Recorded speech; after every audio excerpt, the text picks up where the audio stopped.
Hi hello ನಮಸ್ತೆ, ನಾನು ನಿಮ್ಮ ನಂದಿನಿ ಗೌಡ ಮಲ್ನಾಡ್. ನೋಡಿ ನಮ್ಮ ಮಲೆನಾಡಲ್ಲಿ ಎಷ್ಟು ಮಳೆ ಬರ್ತಾ ಇದೆ ಅಂತ, ಹಾಗಾಗಿ ಒಂದು ವಿಡಿಯೋ ಕೂಡ ಮಾಡಿಕೊಂಡೆ. ಅದರ ಜೊತೆಗೆ ಒಂದು ಸಾಂಗ್ ಕೂಡ ಹಾಡ್ತೀನಿ. ಎಸ್ ಜಾನಕಿ ಅವರು ಹಾಡಿರುವಂತಹ ಸಾಂಗು. ಅವರಷ್ಟು ಚೆನ್ನಾಗಿ ಹಾಡೋದಕ್ಕೆ ಬರಲ್ಲ, ಎಷ್ಟು ಬರುತ್ತೋ ಅಷ್ಟು ಟ್ರೈ ಮಾಡಿದ್ದೀನಿ. ತುಂಬ ಚೆನ್ನಾಗಿದೆ ಈ ಸಾಂಗ್ ಅಂತೂ. ಹಾಗೆ ಯಾರೆಲ್ಲ ನನ್ನ ಚಾನೆಲ್ನ ನೋಡ್ತಾ ಇದ್ದೀರಾ, ಲೈಕ್ ಮಾಡಿ, ಸಪೋರ್ಟ್ ಮಾಡಿ, ಸಬ್ಸ್ಕ್ರೈಬರ್ ಆಗೋದನ್ನು ಖಂಡಿತ ಮರಿಬೇಡಿ. ಹಾಗೆ ಯಾರೆಲ್ಲ ಹೊಸಬ್ರು ನನ್ನ ವಿಡಿಯೋನ ನೋಡ್ತಾ ಇದ್ದರೆ ಸಬ್ಸ್ಕ್ರೈಬರ್ ಮಾಡಿಕೊಂಡು ವಿಡಿಯೋನ ನೋಡಿ. ಹಾಗೆ ಸಾಂಗ್ ಹಾಡುವಾಗ ಎಲ್ಲಾದರೂ ತಪ್ಪಿದರೆ ದಯವಿಟ್ಟು ಒಂದು ಕ್ಷಮೆ ಇರಲಿ. ಹಾಗೆ ಕಮೆಂಟ್ ಬಾಕ್ಸಲ್ಲಿ ಕಮೆಂಟ್ ಹಾಕೋದನ್ನಂತೂ ಖಂಡಿತ ಮರಿಬೇಡಿ. ಹಾಗೆ ನಮ್ಮ ಮಲೆನಾಡಲ್ಲಿ ಕೂಡ ಇವತ್ತು ಸ್ವಲ್ಪ ಮಳೆ ಕೂಡ ಆಗ್ತಾ ಇದೆ, ಹಾಗಾಗಿ ಅದರದ್ದೇ ವಿಡಿಯೋ ಮಾಡಿಕೊಂಡೆ.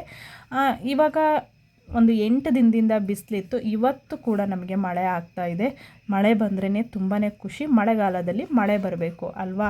ಹಾಗೆ ಈ ವಿಡಿಯೋನ ನೋಡ್ಕೊಳ್ತಾ ನನ್ನ ಸಾಂಗ್ನ ಪೂರ್ತಿಯಾಗಿ ಕೇಳಿ ಅಂತ ಹೇಳ್ತಾ ಇದ್ದೀನಿ. ಬನ್ನಿ, ಇವಾಗ ಸಾಂಗು ಹೇಗೆ ಹಾಡ್ತೀನಿ ಅಂತ ತಪ್ಪಿದರೆ ಒಂದು ಕ್ಷಮೆ ಇರಲಿ.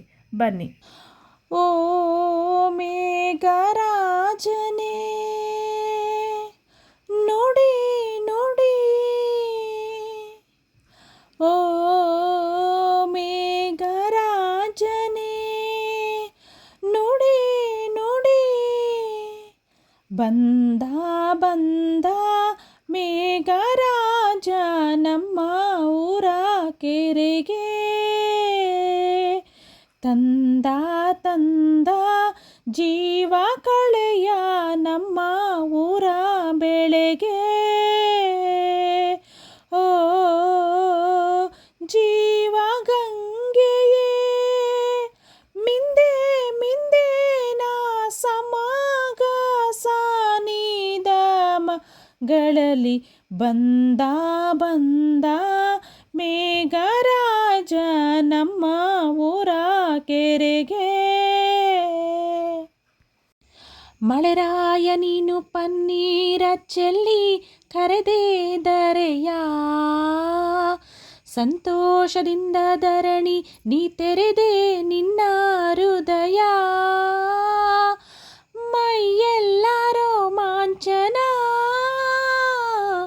ಜಲದ ನೆಲದ ಲಿಂಗನ, ಬಿಡಿಸದ ಬಂದವೇ ನಿಮ್ಮದು ಬರೆಯುವ ಪದ್ಯವೇ. ನೀಬ್ಬರು ಬೆರೆತರೆ ಸುತ್ತಲೂ ಮುಗಿಯದ ಮಣ್ಣಿನ ಗಂಧವೇ, ಬಂದ ಬಂದ ಮೇಘರಾಜ ನಮ್ಮ ಊರ ಕೆರೆಗೆ. ಓ ಜೀವ ಗಂಗೆಯೇ ಮಿಂದೆ ಮಿಂದೆ ನಾ ಸಮಾಗ ಸಾನಿದ ಮಗಳಲ್ಲಿ, ಬಂದ ಬಂದ ಮೇಘರಾಜ ನಮ್ಮ ಊರ ಕೆರೆಗೆ. ಯಾರ್ಯಾರ ಊರ ಮೋಡ ಅದು ಇಲ್ಲೋ ಅಲ್ಲೋ ಎಲ್ಲೋ, ಮಳೆ ಹಂಚು ಮುಗಿಲ ಎದೆಗೆ ಪದಕ ಕಮನ ಬಿಲ್ಲೋ. ಏನೇನು ಆಶ್ಚರ್ಯವೋ, ಏನೆಲ್ಲ ಆನಂದವೋ, ಬಿಂದುವೆ ಸಿಂಧುವೋ ಇಲ್ಲವೇ ಸಿಂಧುವೆ ಬಿಂದವೋ. ಈ ಮಾಯದ ಮಳೆಯಲ್ಲಿ ಎಲ್ಲವೂ ಮಿಂದೆವು ದೇವರೇ ಎಂದೆವು, ಬಂದ ಬಂದ ಮೇಘರಾಜ ನಮ್ಮ ಊರ ಕೆರೆಗೆ.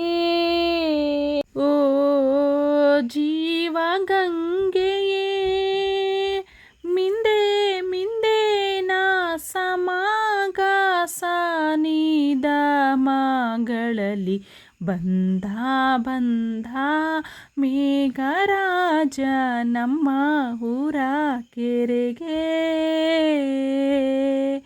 ಥ್ಯಾಂಕ್ ಯು ವೆರಿ ಮಚ್ ಈ ಸಾಂಗ್ನ ಪೂರ್ತಿಯಾಗಿ ಕೇಳಿದ್ದಕ್ಕೆ. ಹಾಗೆ ನನಗೂ ಕೂಡ ಈ ಸಾಂಗು ಹಾಡೋದಕ್ಕೆ ಸ್ವಲ್ಪ ಕಷ್ಟ ಆಯಿತು. ಈ ಸಾಂಗ್ ಏನಿದ್ರು ನಮ್ಮ ಎಸ್ ಜಾನಕಿ ಅಮ್ಮನವರಿಗೆ ಈಸಿ ಅಂತ ಹಾಡಿದರೆ, ನನಗಂತೂ ತುಂಬಾ ಕಷ್ಟ ಆಯಿತು. ಇದನ್ನು ಕಲಿಯೋದಕ್ಕೂ ಸ್ವಲ್ಪ ಕಷ್ಟಪಟ್ಟೆ. ಅಷ್ಟು ರಾಗವಾಗಿ ನಮಗೂ ಕೂಡ ಹಾಡೋದಕ್ಕೆ ಬರಲ್ಲ, ಏಕೆಂದರೆ ನಾವು ಕೂಡ ಸಂಗೀತ ಕ್ಲಾಸ್ ಯಾವುದೂ ಹೋಗಿಲ್ಲ. ನಾವು ಇವಾಗ ಟ್ರೈ ಮಾಡ್ತಾ ಇರೋದು. ಅದಕ್ಕೆ ಹೇಳಿದ್ದು, ಏನಾದರೂ ತಪ್ಪಿದರೆ ದಯವಿಟ್ಟು ಒಂದು ಕ್ಷಮೆ ಇರಲಿ ಅಂತ ಹೇಳಿಬಿಟ್ಟು. ಓಕೆ, ನಾನು ಇಷ್ಟು ಹಾಡೋದಕ್ಕೆ ಟ್ರೈ ಮಾಡಿದ್ದೀನಿ. ನಿಮಗೆಲ್ಲ ಹೇಗೆ ಅನ್ನಿಸ್ತು ಅಂತ ನನ್ನ ಕಮೆಂಟ್ ಬಾಕ್ಸಲ್ಲಿ ಕಮೆಂಟ್ ಹಾಕಿ ಅಂತ ಹೇಳ್ತಾ ಮತ್ತೊಂದು ವೀಡಿಯೋದಲ್ಲಿ ನಾಳೆ ಸಿಗೋಣ. ಅಲ್ಲಿವರೆಗೂ ಟೇಕ್ ಕೇರ್, ಬಾಯ್.